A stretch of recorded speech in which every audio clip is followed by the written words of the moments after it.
लिए लड़ रहे हैं जिसे अब तक न्याय से वंचित रखा गया है। दक्षिण भारत में एक नई उम्मीद का नाम है थलापति विजय।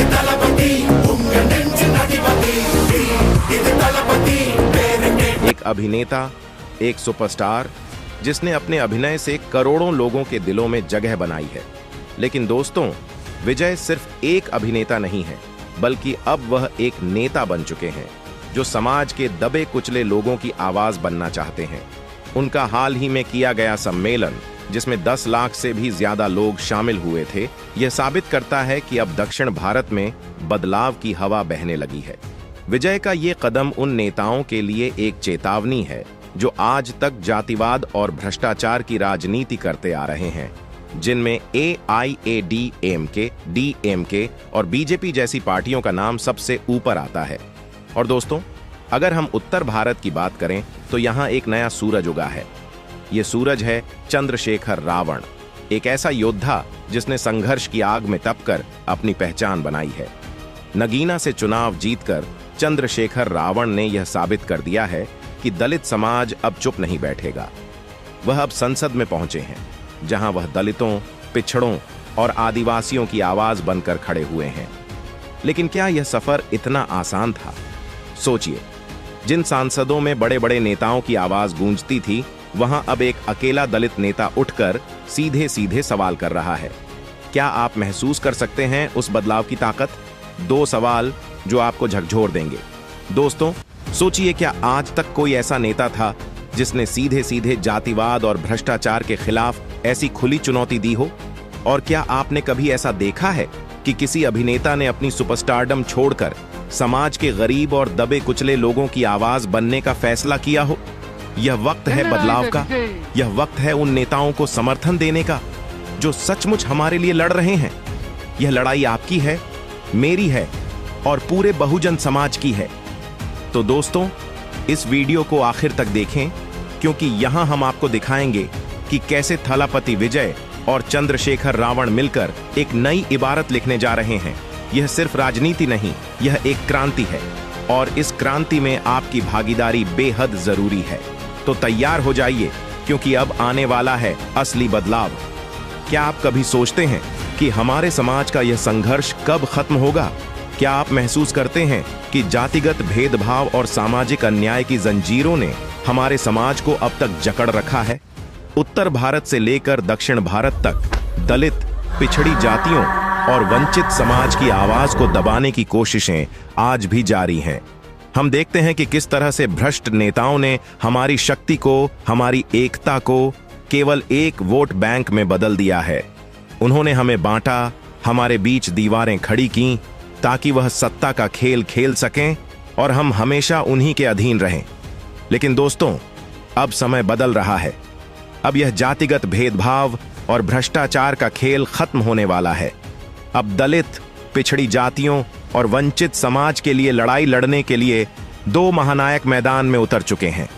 उत्तर भारत में चंद्रशेखर रावण और दक्षिण भारत में थलापति विजय, ये दोनों नायक अब एक नई क्रांति की शुरुआत कर चुके हैं।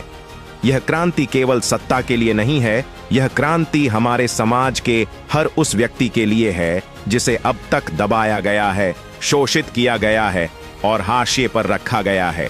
सोचिए, जब आप हर दिन देखते हैं कि कैसे भ्रष्ट नेता हमारे समाज की समस्याओं को नजरअंदाज करते हैं, कैसे जातिवादी सोच रखने वाले नेता हमारे अधिकारों को छीनते हैं, तो क्या आपको गुस्सा नहीं आता? क्या आपको नहीं लगता कि अब बदलाव की जरूरत है? उत्तर में BJP या दक्षिण में DMK, AIADMK और कांग्रेस, सबने केवल अपने फायदे के लिए दलित और बहुजन समाज का इस्तेमाल किया। लेकिन अब इस खेल का अंत करने के लिए 2 योद्धा तैयार हैं।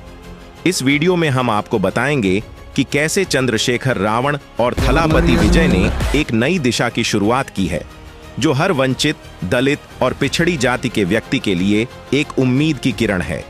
दोस्तों, यह वीडियो केवल एक कहानी नहीं है, यह एक हकीकत है, एक नई क्रांति की हकीकत। इसलिए वीडियो को अंत तक जरूर देखिए और चैनल MR अंबेडकर को सब्सक्राइब कीजिए ताकि आप इस क्रांति का हिस्सा बन सकें। तो चलिए वीडियो को शुरू करते हैं और बात करते हैं हमारे दिल के सबसे करीब चंद्रशेखर रावण भाई के बारे में, और फिर बात करेंगे दक्षिण भारत के महान नेता विजय थलापति के बारे में। चंद्रशेखर रावण का जन्म 1986 में उत्तर प्रदेश के सहारनपुर जिले के घड़कौली गांव में हुआ था। एक छोटे से गांव में जन्मे उन्होंने अपने बचपन से ही जातिगत भेदभाव और सामाजिक अन्याय का सामना किया। उनका परिवार अत्यंत साधारण था, लेकिन उन्होंने हार नहीं मानी। चंद्रशेखर ने शिक्षा को अपना हथियार बनाया और बाबा साहेब के विचारों को अपनाते हुए अपनी आवाज को मजबूत किया। 2015 में चंद्रशेखर रावण ने भीम आर्मी की स्थापना की। यह संगठन शुरू में केवल सहारनपुर के दलित समुदाय के लिए काम करता था, लेकिन जल्द ही यह पूरे देश में फैल गया। भीम आर्मी का मुख्य उद्देश्य था दलित समाज को शिक्षित करना, उन्हें उनके अधिकारों के प्रति जागरूक बनाना और सामाजिक अन्याय के खिलाफ खड़ा होना। क्या आप जानते हैं कि सहारनपुर में दलितों पर हुए अत्याचार के समय चंद्रशेखर रावण ने निडर होकर विरोध किया था, जिसके कारण उन्हें गिरफ्तार कर लिया गया था। लेकिन उन्होंने हार नहीं मानी। जेल में भी उन्होंने अपने संघर्ष को जारी रखा और वहां से भीम आर्मी को मजबूत किया। 2024 के लोकसभा चुनाव में चंद्रशेखर रावण ने उत्तर प्रदेश की नगीना सीट से चुनाव लड़ा और एक ऐतिहासिक जीत हासिल की। यह जीत केवल एक सीट की नहीं थी, बल्कि यह थी दलित और बहुजन समाज की आवाज की जीत। संसद में अपने पहले भाषण में उन्होंने कहा था, यह संसद अब केवल ऊंची जातियों के लिए नहीं, बल्कि यहां दलितों की आवाज भी गूंजेगी। उन्होंने संसद में खुले तौर पर कहा कि वह हर उस व्यक्ति के अधिकारों के लिए लड़ेंगे जिन्हें अब तक वंचित रखा गया है। चंद्रशेखर रावण की योजनाओं में सबसे महत्वपूर्ण है शिक्षा का सुधार। वह दलित बच्चों के लिए मुफ्त और गुणवत्तापूर्ण शिक्षा की व्यवस्था करना चाहते हैं। उन्होंने घोषणा की है कि हर दलित छात्र को मुफ्त शिक्षा, छात्रवृत्ति और रोजगार के अवसर मिलेंगे। इसके अलावा वह स्वास्थ्य और सामाजिक सुरक्षा के मुद्दों पर भी काम करेंगे, ताकि हर व्यक्ति को सम्मानजनक जीवन जीने का अधिकार मिल सके। दोस्तों, अब बात करते हैं हम अपने दक्षिण भारत के महान नेता के बारे में। दक्षिण भारत में जब भी बड़े अभिनेता और महानायक की बात होती है तो एक नाम हमेशा सबसे ऊपर आता है, थलापति विजय। लेकिन विजय केवल एक अभिनेता नहीं है, वह एक प्रेरणा है, एक ऐसा चेहरा है जिन्होंने तमिलनाडु के लोगों के दिलों में गहरी छाप छोड़ी है। आज विजय फिल्मी दुनिया से निकलकर राजनीति में कदम रख चुके हैं और वह दक्षिण भारत के दलितों, पिछड़ी जातियों और वंचित समाज के लिए एक नायक के रूप में उभर रहे हैं। थलापति विजय का जन्म 22 जून साल 774 में चेन्नई में हुआ था। उनके पिता S.A. चंद्रशेखर तमिल सिनेमा के एक प्रतिष्ठित निर्देशक हैं और उनकी मां शोभा चंद्रशेखर एक गायिका हैं। विजय का बचपन तमिलनाडु के सांस्कृतिक माहौल में बीता। विजय ने अपने फिल्मी करियर की शुरुआत 1992 में की थी, लेकिन उनका सफर इतना आसान नहीं था। शुरुआती दौर में उनकी कई फिल्में असफल रहीं, लेकिन विजय ने कभी हार नहीं मानी। उन्होंने मेहनत, समर्पण और अपनी कला के प्रति ईमानदारी के बल पर तमिल सिनेमा में एक नया मुकाम हासिल किया। घिल्ली, थुपक्की, मर्सल, सरकार और मास्टर जैसी फिल्मों ने उन्हें सुपरस्टार बना दिया। विजय की फिल्मों की खासियत यह रही है कि उन्होंने हमेशा सामाजिक मुद्दों को उठाया है, चाहे भ्रष्टाचार हो, जातिगत भेदभाव हो या गरीबों के अधिकार। विजय की फिल्मों में हमेशा एक सशक्त संदेश होता है। विजय की यह छवि एक अभिनेता से ज्यादा एक जननायक की है और यही कारण है कि तमिलनाडु के लोग उन्हें केवल थलापति नेता नहीं, बल्कि अपना मसीहा मानते हैं। थलापति विजय ने जब राजनीति में कदम रखने का फैसला किया तो यह केवल एक राजनीतिक चाल नहीं थी। यह उनके वर्षों के अनुभव, संघर्ष और समाज के प्रति उनकी जिम्मेदारी का नतीजा था। 2024 में चेन्नई में आयोजित उनके विशाल राजनीतिक सम्मेलन ने पूरे देश का ध्यान खींचा। इस सम्मेलन में 10 लाख से अधिक लोग शामिल हुए, जो दिखाता है कि विजय केवल तमिलनाडु में ही नहीं, बल्कि पूरे दक्षिण भारत में एक नई क्रांति की शुरुआत कर चुके हैं। विजय के भाषण की खास बातें। 1. दलित और पिछड़ी जातियों के लिए आवाज उठाना। विजय ने अपने भाषण में स्पष्ट कहा कि वह तमिलनाडु की राजनीति में जातिवाद और भ्रष्टाचार को खत्म करने आए हैं। उन्होंने कहा, मैं यहां राजनीति करने नहीं बल्कि सेवा करने आया हूं। दलित, पिछड़ी जातियों और वंचित समाज के अधिकारों के लिए मैं हर संभव प्रयास करूंगा। 2 बाबा साहेब और पेरियार के विचार। विजय ने अपने भाषण में बाबा साहेब आंबेडकर और पेरियार के विचारों का जिक्र किया। उन्होंने कहा, बाबा साहेब और पेरियार के विचार आज भी हमारे समाज के लिए प्रासंगिक हैं। हमें उनके दिखाए रास्ते पर चलकर समाज में समानता और न्याय की स्थापना करनी होगी। 3. भ्रष्ट नेताओं के खिलाफ जंग।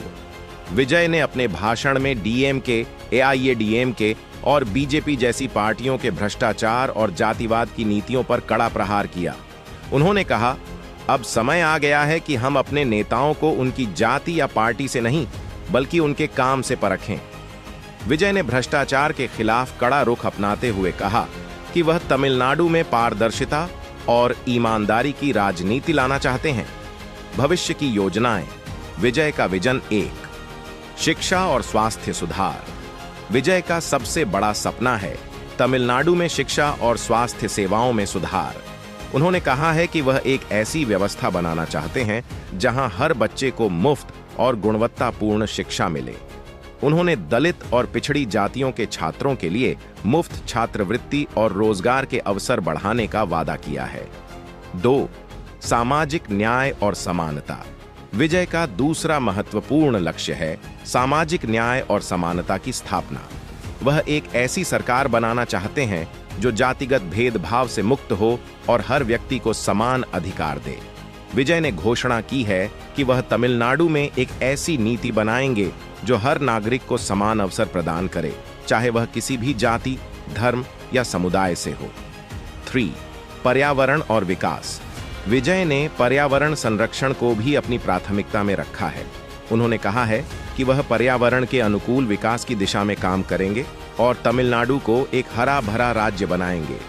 वह जल संरक्षण, स्वच्छ ऊर्जा और वृक्षारोपण जैसी योजनाओं को बढ़ावा देंगे।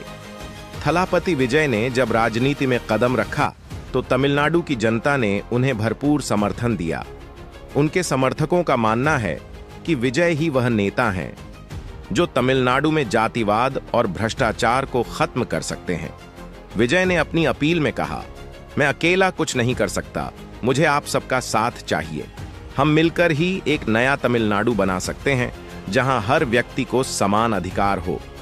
दोस्तों, अब समय आ चुका है कि हम अपनी पुरानी सोच और जातिवादी नेताओं को छोड़कर एक नई दिशा में कदम बढ़ाएं।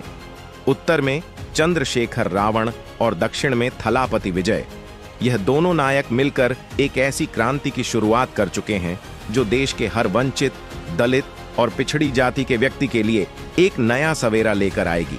यह लड़ाई केवल सत्ता की नहीं बल्कि समानता और न्याय की है। क्या आप इस क्रांति का हिस्सा बनना चाहते हैं? अगर हां, तो इस वीडियो को लाइक, शेयर और सब्सक्राइब करना न भूलें ताकि यह संदेश हर घर तक पहुंचे। दोस्तों, आपने देखा कैसे उत्तर भारत में चंद्रशेखर रावण और दक्षिण भारत में थलापति विजय ने सत्ता के खिलाफ, भ्रष्टाचार के खिलाफ और जातिवाद के खिलाफ मोर्चा खोला है। लेकिन सोचिए, क्या यह सफर इतना आसान होगा? क्या यह लड़ाई इतनी जल्दी खत्म हो जाएगी? नहीं दोस्तों, यह एक लंबी लड़ाई है जिसमें इन्हें आप सबका साथ चाहिए। आज भी हमारे समाज में लाखों लोग हैं जो असमानता, भेदभाव और अत्याचार का शिकार हो रहे हैं। कितने बच्चे शिक्षा से वंचित हैं, कितने युवाओं को रोजगार नहीं मिल रहा और कितने ही परिवार गरीबी में अपना जीवन जीने को मजबूर हैं। क्या हमें यह सब देखकर आंखें मूंद लेनी चाहिए? क्या हमें चुप रहना चाहिए? थलापति विजय और चंद्रशेखर रावण जैसे नेता इस लड़ाई को आगे बढ़ा रहे हैं, लेकिन क्या अकेले वे इसे जीत सकते हैं? नहीं दोस्तों, वे केवल हमारे प्रतिनिधि हैं, हमारी आवाज है। अगर हम चाहते हैं कि इस देश में सचमुच बदलाव आए तो हमें खुद आगे आना होगा। हमें इनकी आवाज को मजबूत बनाना होगा। हमें इनकी लड़ाई को अपनी लड़ाई समझनी होगी। सोचिए दोस्तों, बाबा साहेब आंबेडकर ने भी जब संविधान बनाया था तब उनका सपना क्या था? एक ऐसा भारत जहां हर व्यक्ति को समान अधिकार हो, चाहे वह किसी भी जाति, धर्म या समुदाय से हो। लेकिन क्या आज हम उस सपने को सच होते देख रहे हैं? क्या हम सचमुच एक ऐसा समाज बना पाए हैं जहां कोई भेदभाव न हो? दोस्तों, अगर हम अपने इतिहास को देखें तो बाबा साहेब का जीवन एक ऐसी प्रेरक कहानी है जिसमें हर मोड़ पर संघर्ष, त्याग और बलिदान की गूंज सुनाई देती है। उन्होंने अपने व्यक्तिगत आराम, प्रतिष्ठा और सुख चयन को कभी महत्व नहीं दिया, बल्कि अपनी पूरी जिंदगी उस समाज के उत्थान के लिए समर्पित कर दी जिसे सदियों से कुचल कर रखा गया था। मनुस्मृति और जातिगत भेदभाव ने दलित, पिछड़े और शोषित समाज को कभी इंसान नहीं समझा। उन्हें शिक्षा से वंचित रखा, मंदिरों में प्रवेश से रोका और सामाजिक न्याय से दूर रखा। लेकिन बाबा साहेब ने इन सब के खिलाफ अपनी आवाज उठाई, निडर होकर हर चुनौती का सामना किया। उन्होंने हमें संविधान दिया जो हमारे अधिकारों की रक्षा करता है, जो हमें समानता का अधिकार देता है। लेकिन दोस्तों, यह सोचना गलत होगा कि उनका संघर्ष केवल उनके जीवन तक सीमित था। यह संघर्ष आज भी जारी है। बाबा साहेब ने हमें एक सपना दिखाया था, एक ऐसा समाज जहां हर व्यक्ति को सम्मान मिले, जहां जात पात का जहर न हो, जहां शिक्षा और रोजगार के अवसर सबके लिए समान हो।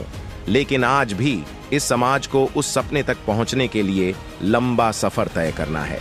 बाबा साहेब के अधूरे सपनों को साकार करने के लिए अब हमें नए योद्धाओं की जरूरत है, जो उनके दिखाए रास्ते पर चलें, जो सच में समाज के दबे कुचले लोगों की आवाज बने। और आज हमारे सामने थलापति विजय और चंद्रशेखर रावण जैसे दो मजबूत और प्रतिबद्ध नेता खड़े हैं, जो बाबा साहेब की विरासत को आगे बढ़ाने का साहस दिखा रहे हैं।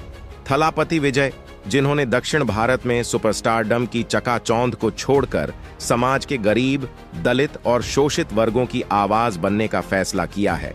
और दूसरी ओर चंद्रशेखर रावण, जो निडर होकर संसद में खड़े होते हैं और खुलेआम भ्रष्ट नेताओं और जातिवादी सोच को चुनौती देते हैं।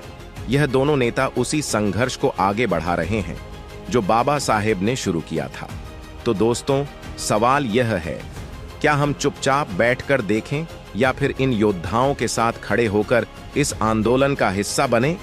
क्या हम बाबा साहेब के संघर्ष और बलिदान को व्यर्थ जाने देंगे या फिर उनके सपनों को साकार करने के लिए उनके दिखाए रास्ते पर चलने वालों का समर्थन करेंगे? यह वक्त है एकजुट होने का, साथ आने का। अगर आज हम साथ नहीं आए तो हम न केवल अपने समाज से बल्कि बाबा साहेब के महान त्याग से भी अन्याय करेंगे। इसलिए यह हमारी जिम्मेदारी है कि हम इन नेताओं का समर्थन करें, उनकी आवाज बने, ताकि एक नया